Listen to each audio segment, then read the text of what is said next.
La forme, c'est le fond qui remonte à la surface. Je vous raconte cette semaine l'histoire d'une locataire d'un bail commercial qui cède son fonds de commerce et par suite son bail sans avoir recours au service d'un notaire. Et ça va poser une très grosse difficulté.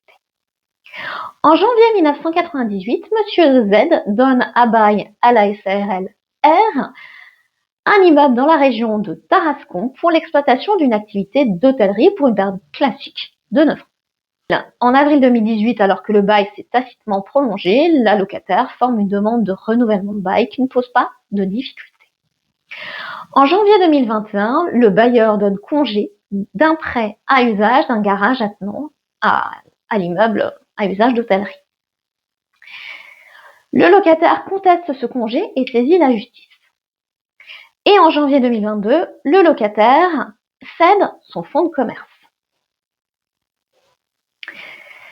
Dans cette cession de fonds de commerce, il est précisé que le bail commercial a été consenti par Monsieur Z et qu'il a également loué gracieusement un garage attenant, mais qu'il entend reprendre ce garage. Cependant, quelques jours plus tard, un avenant à cette cession est signé entre le cédant et le cessionnaire, où le cessionnaire indique qu'il a besoin de ce garage et qu'il estime qu'il fait partie intégrante du bail commercial. Par suite, il intervient volontairement la procédure de contestation du congé portant sur le garage. Mais le bailleur conclut à l'irrecevabilité des demandes du cessionnaire, indiquant qu'il n'a pas qualité à agir. En effet, le contrat de bail stipule que la cession du fonds de commerce doit intervenir par acte authentique en présence du bailleur, ce qui n'a pas été le cas à l'espèce puisque la cession s'est faite par acte sous seing privé, c'est-à-dire en la présence d'un notaire. Et les juges donnent raison au bailleur, jugeant que cette clause du bail est parfaitement valable et qu'elle n'a pas été respectée, avec pour conséquence que la cession de fonds de commerce est inopposable au bailleur.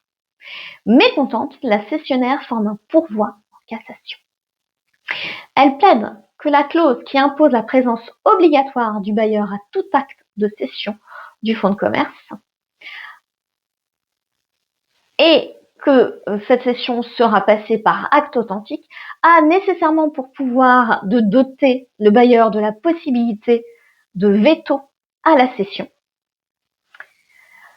de s'opposer finalement à cette cession en refusant de participer à l'acte.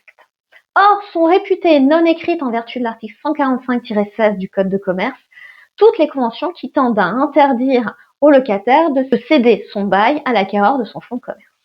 À votre avis, la cessionnaire a-t-elle obtenu gain de cause?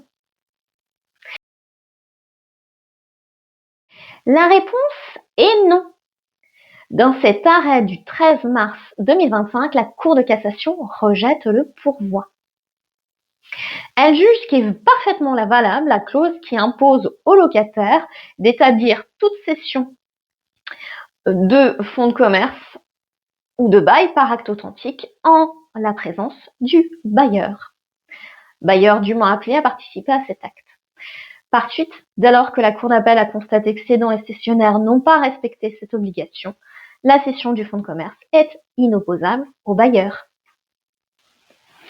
Un conseil, il est indispensable de respecter scrupuleusement les formalités prévues par le contrat de bail lors de la cession du fonds de commerce ou même lors de la cession du bail. À défaut, le bailleur serait fondé à opposer l'absence d'opposabilité de la cession. Il a donc pour seul interlocuteur le cédant, qui est seul tenu des loyers.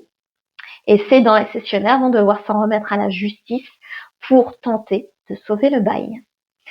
Si cette vidéo vous a plu, je vous invite à la commenter, à la liker ou à la partager. Vous pouvez naturellement vous abonner pour suivre toutes mes vidéos. Quant à moi, je vous dis à la semaine prochaine pour une toute autre thématique.